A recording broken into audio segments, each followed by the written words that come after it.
Hey guys, welcome back to my channel. My name is Stephanie Ganowski and I am a clinical sexologist and sex coach for men.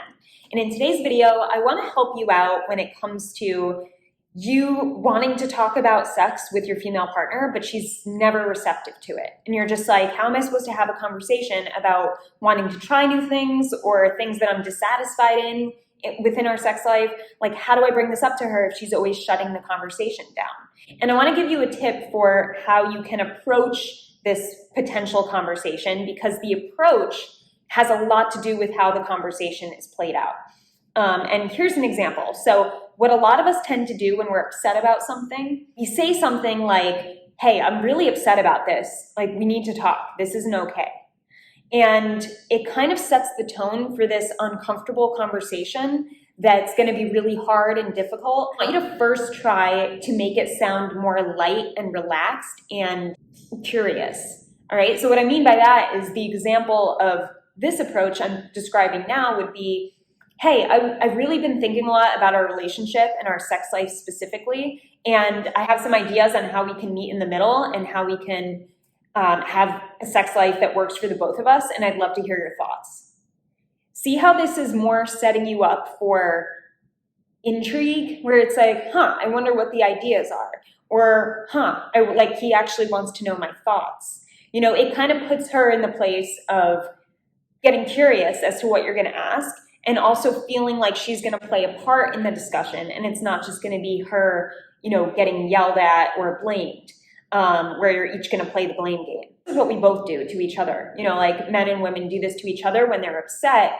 And we do get in this habit of going in with this intensity of being upset and being angry, and that comes across to the other person. Obviously, they feel that, and they're like, I don't want to have this conversation. How am I going to get out of this? And the body goes into fight or flight, and they find a way to get out of it, and then you're upset because there was no progress made in that conversation.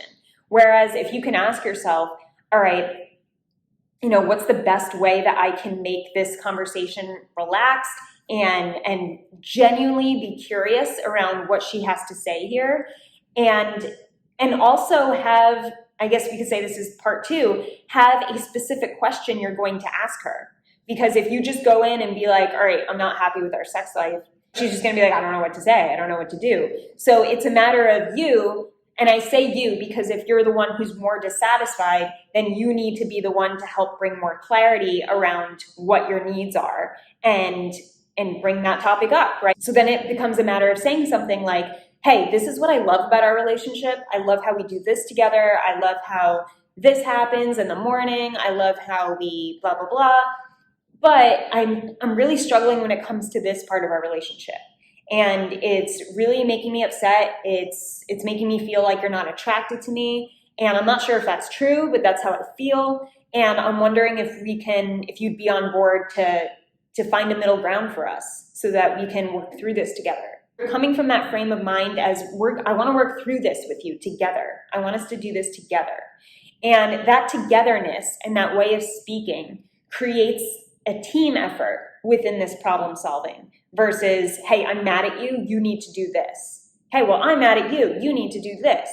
Instead of the you, we want to turn the conversation more into we. How can this help us? What can we do? Do you have any thoughts? I'm going to think of thoughts too. Let's put our thoughts together. See how that language is very team oriented. And when it comes to your sex life, when you're dissatisfied, it's going to be hard to not come from the place of like, I'm really mad at you. I'm upset at you because you're making me feel, I'm not feeling desired. I'm feeling upset. And it's going to be hard to put that aside and think, all right, how can we be a team together? So I want you to keep that in mind, setting the stage by how you bring up this conversation, and also having a specific question ready to go once you're in the conversation so that you know how to direct the conversation to flow like it's a team effort. All right, so keep those two things in mind. Let me know if this helped, and stay on the lookout for more videos. I'll talk to you soon.